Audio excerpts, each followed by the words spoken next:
सुविधाएं और व्यवस्थाएं दी जा रही हैं, जिसका परिणाम है कि आज गांव के किसानों को गांव में उसके उत्पाद का अच्छा दाम मिल रहा है। मैकेनाइजेशन जितना ज्यादा होगा या हमारे किसान यंत्रों का जितना इस्तेमाल कर सके, हम अपना उत्पादन उतना ही बढ़ा सके। जहां भी खेती होगा, हम यदि उस उत्पाद से जुड़े हुए खाद्य प्रसंस्करण के उद्योग को स्थापित करते हैं तो किसानों को लाभ होता है।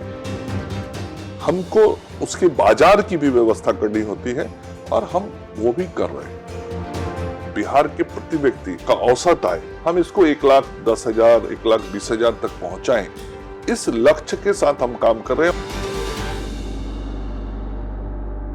नमस्कार, गांव जंक्शन में आपका स्वागत है और हम हैं आज अभी बिहार में। हमारे साथ हैं बिहार के हेल्थ मिनिस्टर और कृषि मंत्री मंगल पांडे जी, जिनसे हम बात करेंगे और ये जानने की कोशिश करेंगे कि बिहार के कृषि क्षेत्र में क्या बदलाव हो रहे हैं कि जिससे किसानों की आमदनी बढ़े, किसानों की आमदनी दोगुनी हो और कृषि जो है एक मूल आधार बने लोगों को गांव में रोजगार देने के लिए। सर, आपका बहुत बहुत स्वागत है गांव जंक्शन में। नमस्कार। ये जो कृषि में बात हो रही है कि आमदनी बढ़ाने की किसान की, और उसके लिए बिहार में क्या क्या प्रयास हो रहे हैं, कृषि का जो रोड मैप है आपका, वो कैसे आमदनी बढ़ा रहा है? देखिए, हमारे देश के आदरणीय प्रधानमंत्री नरेंद्र मोदी जी और माननीय मुख्यमंत्री श्री नीतीश कुमार जी, दोनों का बहुत साफ और स्पष्ट सोच है कि हमको यदि देश और राज्य के अंदर प्रति व्यक्ति औसत आय बढ़ाना है, हमको राज्य की समृद्धि बढ़ानी है, तो किसानों की आमदनी बढ़ानी पड़ेगी। और किसानों की आमदनी यदि बढ़ानी है तो बहुत सहज बात है कि उत्पादन बढ़ाना पड़ेगा, उत्पादकता बढ़ानी पड़ेगी, लागत मूल्य घटाना पड़ेगा, अच्छे बाजार उपलब्ध कराने पड़ेंगे, बाजारों में जो कीमत है वो किसानों को पहुंचवाना पड़ेगा, जो खेतों में उपज हो रहे हैं उन उपजों को और वैल्यू एडेड प्रोडक्ट्स बनाना पड़ेगा, और उसमें खाद्य प्रसंस्करण विभाग का भी काम आता है, उससे भी सहयोग लेना पड़ेगा। तो कुल मिला के हम किसानों की आमदनी को कैसे बढ़ाएं, विभिन्न प्रकार से किसानों को सहयोग करके, इस सोच के साथ हम काम कर रहे हैं। और हमारा मकसद है किसानों की उत्पादकता को बढ़ाना, लागत को कम करना, बाजार उपलब्ध कराना और आवश्यक संसाधन उपलब्ध कराना, ताकि बिहार के किसानों की आमदनी बढ़ सके और बिहार के किसान अधिक लाभ कमा सके। जैसे यहाँ पे धान गेहूं एक पारंपरिक चीजें होती थी, लेकिन उसके बाद एक हॉर्टिकल्चर का काफी बड़ा मार्केट है, उसमें एक आमदनी भी अच्छी होती है।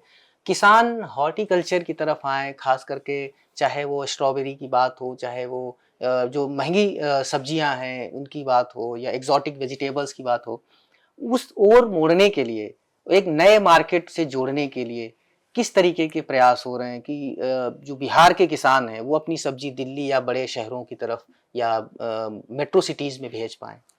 देखिए, हम सब लोग पारंपरिक खेती के साथ ही नए ढंग से खेती को बढ़ावा दे रहे हैं, और बिहार सरकार का कृषि विभाग अपने मुख्यमंत्री नीतीश जी के नेतृत्व में लगातार इस बात का प्रयास कर रहा है कि किसानों को पारंपरिक खेती से बाहर निकालते हुए हम कैसे उस खेती की ओर ले जाए जहां किसानों के पॉकेट में अधिक पैसा जा सके, अधिक लाभ प्राप्त हो सके। बिहार में लगभग 70% लोग अभी भी कृषि पे ही आधारित है, उनकी अर्थव्यवस्था कृषि पे आधारित है।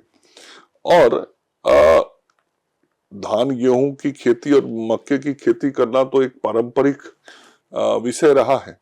हालांकि इधर के वर्षों में बिहार में इथेनॉल का उत्पादन बहुत बढ़ा है और इथेनॉल के कई नए प्लांट्स लगे हैं, जिसके कारण उसके लिए जो मक्के की आवश्यकता है, मक्के के उत्पादन में बहुत भारी वृद्धि हुई है। खास करके सीमांचल और कोसी का जो क्षेत्र है, उन क्षेत्रों में काफी अच्छा कीमत, बाजार से भी अधिक मूल्य किसानों को अब इथेनॉल प्लांट वाले दे रहे हैं, तो वो तो बढ़ रहा है। लेकिन जो आपने हॉर्टिकल्चर की बात की, बागवानी की बात की, हम किसानों को लगातार ये मोटिवेट कर रहे हैं कि आप थोड़ा पारंपरिक चीजों से अलग हटके भी वैसे उत्पाद के विषय में सोचिए। सब तो मिट्टी से ही पैदा होता है, लेकिन मिट्टी से पैदा होने वाले ऐसे फल फूल पौधे जिनका व्यापार व्यवसाय और उत्पाद करके हम ज्यादा पैसा कमा सकते हैं, उसकी तरफ ध्यान देना चाहिए। और आज इसी का परिणाम है कि बिहार में आप देखेंगे कि फूलों की खेती बढ़ी है, बाग बागवान बढ़ रहे हैं। बिहार में जो हरित क्षेत्र है, जिसको ग्रीन एरिया बोलते हैं, वो बढ़ के 17% हो गया है। जो हमारा टारगेट था, उस टारगेट को हमने अचीव किया है, क्योंकि बागवानी बढ़ रही। बागवानी को प्रोत्साहित करने के लिए हम सब लोगों ने कई प्रकार की योजनाएं दी हैं। अब बड़े बागवान यदि हमको आम के लगाने, तो उसके लिए किसानों को सब्सिडी दिया जा रहा है। बिहार में ही देखें तो सब्जियों की खेती के लिए बहुत उपयुक्त जलवायु है, वातावरण है। कोई क्षेत्र हमारा है जहां टमाटर की खेती बहुत बड़े पैमाने पे होती है और अच्छी होती है, कहीं नींबू की खेती अच्छी होती है, कहीं हरे मिर्च की खेती अच्छी होती है, कहीं गोभी का अच्छा होता है, कहीं बंदा गोभी का अच्छा होता है। कोई हमारा क्षेत्र समस्तीपुर तरफ का है जहां बैगन की खेती बहुत अच्छी होती है। और अब तो हमारे राज्य में ऐसा भी उत्पाद हुआ, इस बार उसकी प्रदर्शनी में उसको दिखाया भी गया। एक ही पौधे से बैगन और टमाटर दोनों फल रहे हैं। तो इस प्रकार के नए नए अनुसंधान भी हमारे कृषि वैज्ञानिकों के माध्यम से किया जा रहा है। अभी हम लोगों ने बेंगलोर में मखाना महोत्सव किया 1 महीना पहले, और आज पूरी दुनिया में जो मखाने की ख्याति बढ़ी है, उसमें जो हमारा उद्यान निदेशालय है हॉर्टिकल्चर का, वो उसका बहुत बड़ा रोल है कि आज पूरे दुनिया में मखाना की मांग बढ़ी। और मांग बढ़ने का सीधा संबंध होता है दाम बढ़ने से। और अभी हम लोग प्रयास कर रहे हैं कि मखाना बोर्ड बना दिया जाए। भारत सरकार से हम लोगों ने आग्रह किया है, मखाना के उत्पादन के क्षेत्र को बढ़ाया जाए। अब उसमें भी हम लोगों ने थोड़ा ध्यान दिया है कि किस प्रकार से मैकेनाइजेशन हो, और संपूर्ण खेती में, इंक्लूडिंग जो आपने बागवानी पूछी, बागवानी सहित सभी खेती में हम आधुनिकता के साथ काम करने के लिए किसान को प्रशिक्षित भी कर रहे हैं और अनुदान भी दे रहे हैं। नया टेक्नोलॉजी, नया इक्विपमेंट्स, इन सारी चीजों का इस्तेमाल हो। बिहार का आपने मखाने का जिक्र किया, यहाँ का केला मशहूर है, और भी कई सारी चीजें हैं। तो उनको अगर प्रोसेसिंग से जोड़ा जाए तो क्या युवाओं को प्रोसेसिंग से जोड़ करके मैंने इस शुरू तरीके में के आपको कहा कि मेरा जो ये विभाग है उसमें खाद्य प्रसंस्करण का भी एक रोल है, फूड प्रोसेसिंग का भी एक रोल है। अब जैसे भागलपुर, नवगछिया, हाजीपुर, समस्तीपुर, ये एक बड़ा बेल्ट है, चाहे कटिहार, जहाँ पे केले की बहुत बड़ी मात्रा में खेती होती है। तो उसके बाई प्रोडक्ट्स बहुत ज्यादा होते हैं, जिसको हम वैल्यू एडेड प्रोडक्ट्स कहते हैं। केला तो हुआ, लेकिन केला को ही 4 तरह के सामान बना के हम उसका वैल्यू बढ़ा देते हैं। मखाना में मैं आपको बताऊं, आपको जान के आश्चर्य होगा, आज मखाना लोगों को भले ही लगता हो कि वो कढ़ाई में भूंज के नमक डाल के खाने की चीज है, बट आज मखाना के डिफरेंट टेस्ट के आइटम बन रहे हैं। मखाना का आज आपको बिस्किट भी खाने को मिलेगा, आज मखाना का चाट भी आपको मिलेगा, मखाने की कुल्फी भी मिलेगी, मखाने की मिठाई भी मिलेगी, मखाने का आटा भी मिलेगा। तो आज डिफरेंट टेस्ट और फ्लेवर के आइटम इसलिए बनते हैं कि वो वैल्यू एडेड होता चला जाए। तो इस सारी चीजों में फूड प्रोसेसिंग की महत्ता है। केले में भी उसकी महत्ता है। हम यदि कृषि के क्षेत्र में देखें तो आलू में भी फूड प्रोसेसिंग का महत्व है। हम उसमें भी चिप्स बनाते हैं और बाई प्रोडक्ट्स तैयार करते हैं।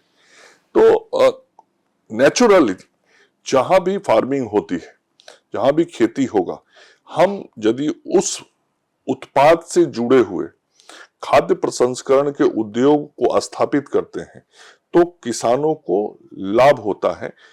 हमको उसके बाजार की भी व्यवस्था करनी होती है, और हम वो भी कर रहे हैं।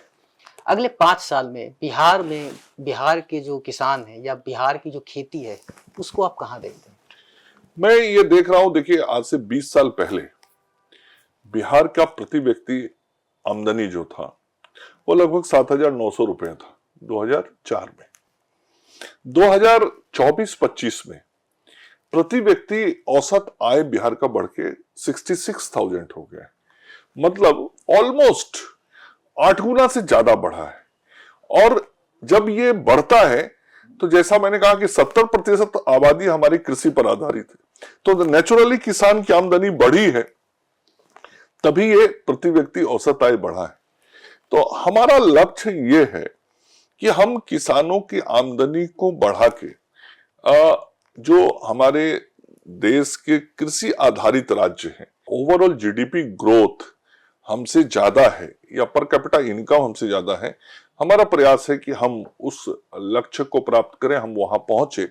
और ऐसा यदि सोचते हैं तो हमारा ये भी लक्ष्य है कि अगले 10 वर्षों में हम किस प्रकार से बिहार के प्रति व्यक्ति का औसत आय, आमदनी पर कैपिटा इनकम, हम इसको 1,10,000 1,20,000 तक पहुंचाएं, इस लक्ष्य के साथ हम काम कर रहे हैं। और इसीलिए आज कृषि के क्षेत्र में जलवायु परिवर्तन भी एक बहुत बड़ा विषय है, और जलवायु परिवर्तन भी कृषि को प्रभावित करता है, उत्पादन को प्रभावित करता है। और बिहार में किसानों को हम जलवायु के परिवर्तन के साथ होने वाले प्रभाव को ध्यान में रखते हुए खेती करने के लिए प्रशिक्षण देने का काम कर रहे हैं। उनको नए फसल पैदा करने का, नए फल फूल पौधे पैदा करने का उनको प्रशिक्षण दे रहे हैं, ताकि उस खेत से जब वायुमंडल में परिवर्तन हो रहा है, जलवायु में परिवर्तन हो रहा है, तो बदलते हुए जलवायु के अनुकूल खेती करें ताकि उनको लाभ मिल सके। तो इस प्रकार से कई उपक्रम, मैकेनाइजेशन एक बहुत बड़ा विषय है हॉर्टिकल्चर के क्षेत्र में भी या एग्रीकल्चर के क्षेत्र में भी। तो मैकेनाइजेशन जितना ज्यादा होगा या हमारे किसान यंत्रों का जितना इस्तेमाल कर सकेंगे, हम अपना उत्पादन उतना ही बढ़ा सकेंगे। आज जीविका दीदियों के माध्यम से हमने 20 ड्रोन को वहां उड़ाया, और एक साथ उतने ड्रोन को उड़ना एक बहुत ही विहंगम दृश्य था वहां का, और उस विहंगम दृश्य को मीडिया के साथियों ने भी अपने कैमरे में कैद किया है। मकसद ये था कि आज बिहार के किसान किस तरीके से अपने खेतों में नैनो यूरिया का छिड़काव कर रहे हैं। जो तालाब हैं, जिन तालाबों में हम मत्स्य पालन करते हैं, उन तालाबों में हाथ से मछलियों को दाने नहीं दिए जाते, उस ड्रोन से दाने दिए जाते हैं।